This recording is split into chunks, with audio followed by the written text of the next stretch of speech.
Sarah Martinez smoothed down her simple blue dress as she walked into the Grand Plaza Hotel, her heart beating with anticipation. Today was her daughter Emma's wedding day, and despite everything, she couldn't help but smile. The lobby gleamed with marble and crystal, exactly the kind of venue her future son-in-law's family would choose. "Mom." Emma's voice rang out across the lobby. Sarah turned to see her daughter, still in her regular clothes, hurrying toward her. "You made it." But there was something tight about Emma's smile, a tension in her shoulders that Sarah recognized all too well. "Of course I made it, sweetheart. I wouldn't miss your big day." Sarah reached out to hug her daughter, but Emma took a small step back, her eyes darting around the lobby. "Mom, I need to tell you something," Emma began, wringing her hands. "James's family, they've made some changes to the seating arrangements."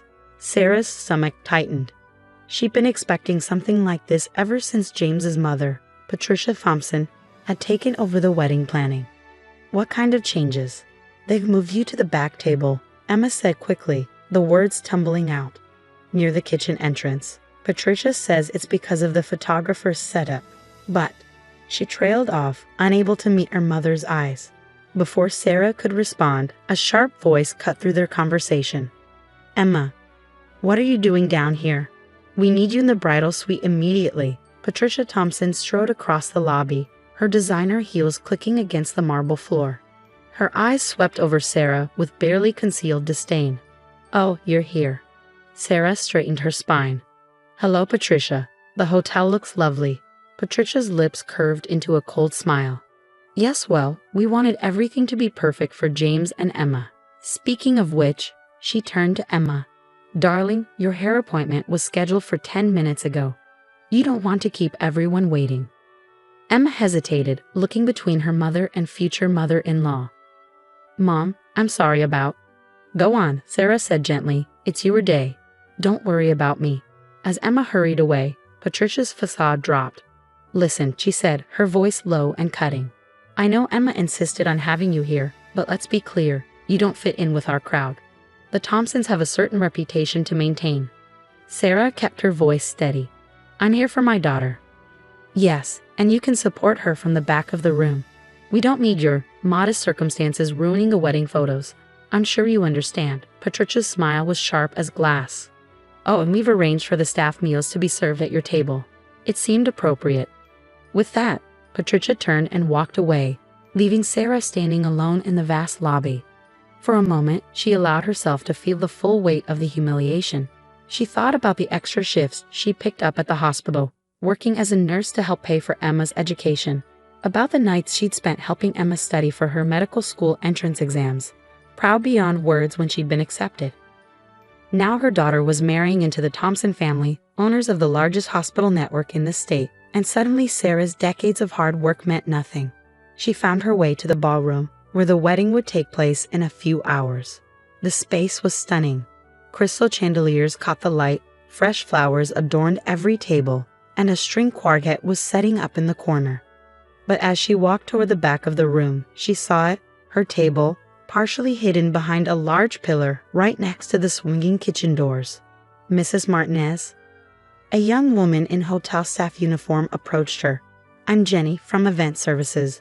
We were told you'd be seated here." Sarah nodded, noticing the sympathy in Jenny's eyes. "That's right.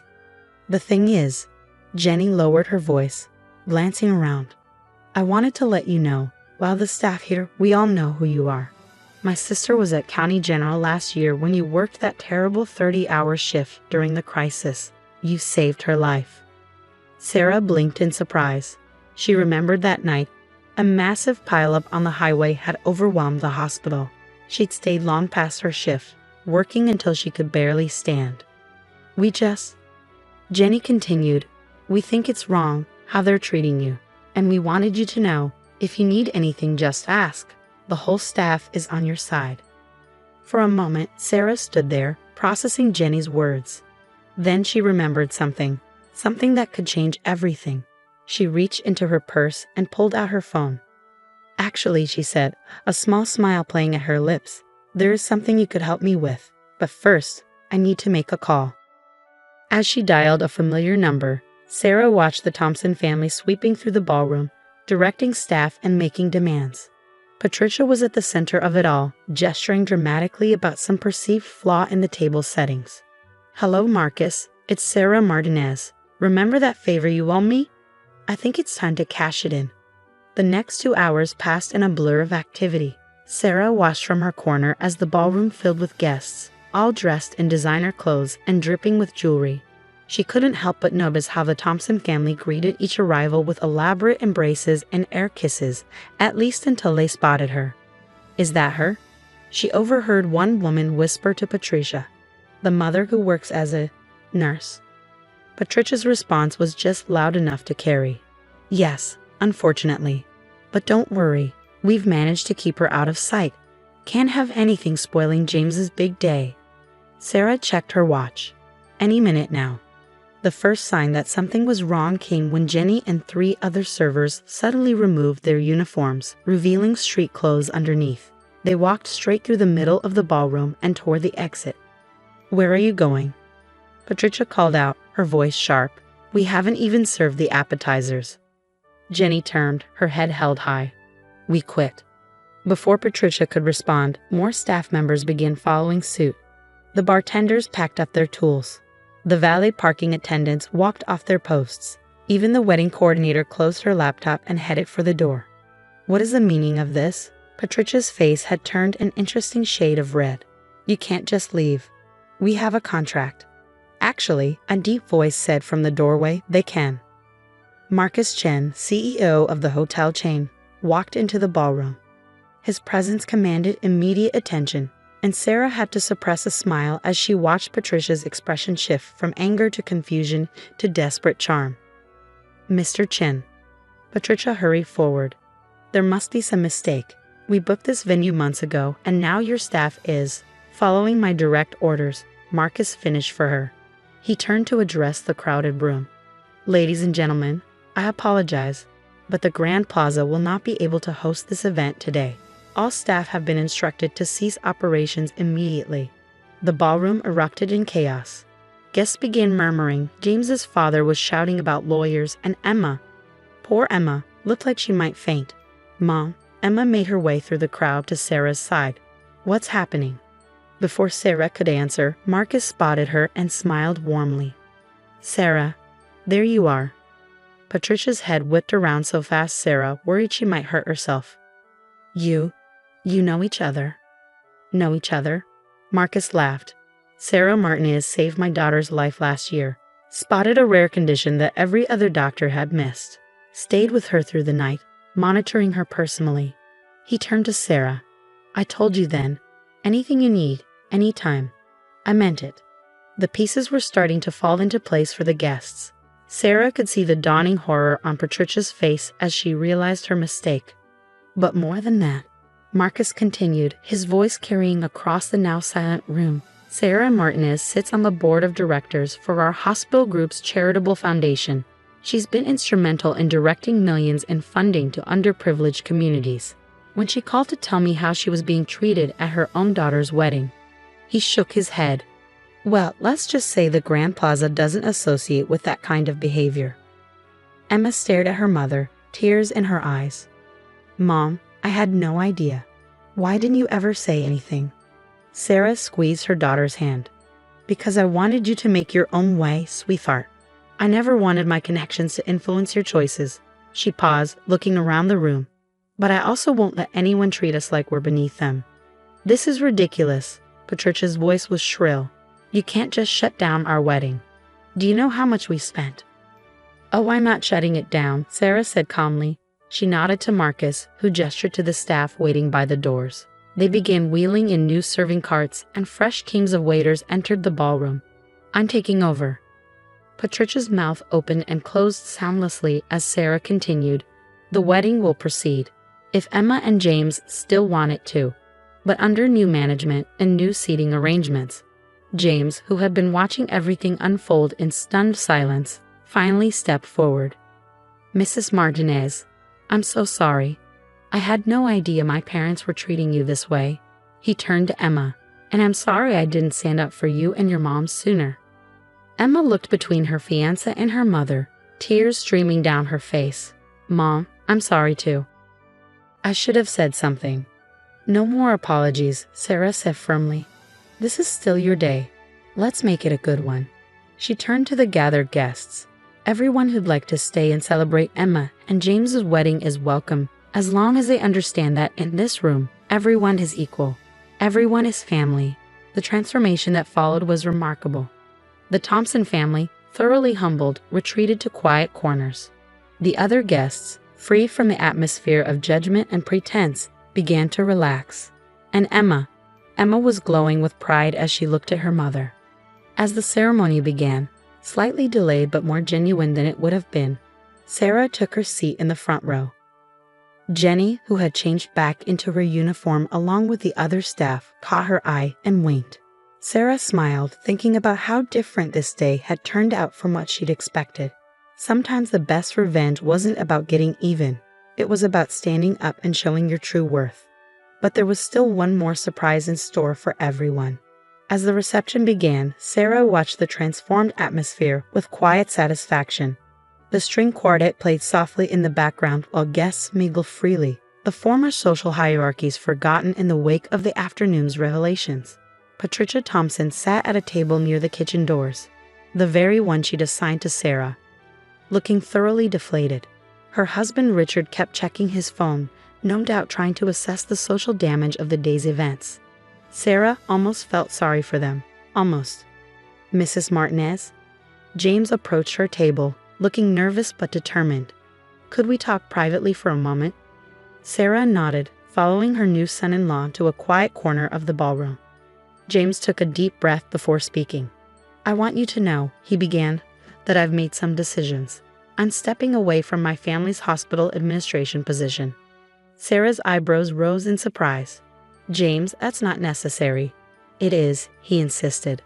"I've been thinking about this for a while, actually. I went into healthcare administration because it was expected, but," he straightened his shoulders, "I want to go to medical school, like Emma. I want to help people directly, the way you do." A warm smile spread across Sarah's face. "Emma never told me that." "I never told her," James admitted. "I was afraid of disappointing my parents, but after seeing you today, how you handled everything with such grace and strength, I realized I've been living my life trying to please the wrong people." Before Sarah could respond, Marcus Chen appeared at her elbow. "Sarah, there's someone here who'd like to speak with you." He gestured toward the ballroom entrance, where an elegant older woman stood waiting. Sarah's heart skipped a beat as she recognized Dr. Catherine Reynolds, the current health commissioner for the state. "Sarah Martinez," Dr. Reynolds said warmly, approaching their group. "I'm so glad I could make it, even if I am fashionably late." Patricia and Richard Thompson, who had been watching from their table, practically tripped over themselves rushing over. "Commissioner Reynolds," Patricia gushed. "What an unexpected honor." "Save it, Patricia," the commissioner cut her off coolly. "I'm here to speak with Sarah." She turned back to Sarah with a smile. "The board meeting is next week, and I wanted to discuss this in person. We've reviewed your proposal for the new community health initiative, and we're not just approving it, we're doubling the funding." The Thompsons' jaws dropped in perfect synchronization. "But more than that," Dr. Reynolds continued, "I'm retiring next year, and the governor has been asking for recommendations for my replacement." She gave Sarah a meaningful look. "I'd like to put your name forward, if you're interested." The ballroom had gone quiet again, everyone straining to hear the conversation. Sarah felt Emma's hand slip into hers. She hadn't even noticed her daughter approaching. "Mom," Emma whispered, "you never told me about any of this." Sarah squeezed her daughter's hand. "I've always believed that our work should speak for itself. All those nights I was just working extra shifts. I was also building relationships, creating programs, finding ways to help more people. I never needed the recognition. I just wanted to make a difference. And that," Dr. Reynolds said firmly, "is exactly why you're perfect for the position." Patricia Thompson looked like she might faint. But she's just a nurse." "Just a nurse?" Dr. Reynolds raised an eyebrow. "Mrs. Thompson, just a nurse Sarah Martinez has done more for healthcare in this state than your entire family's hospital network.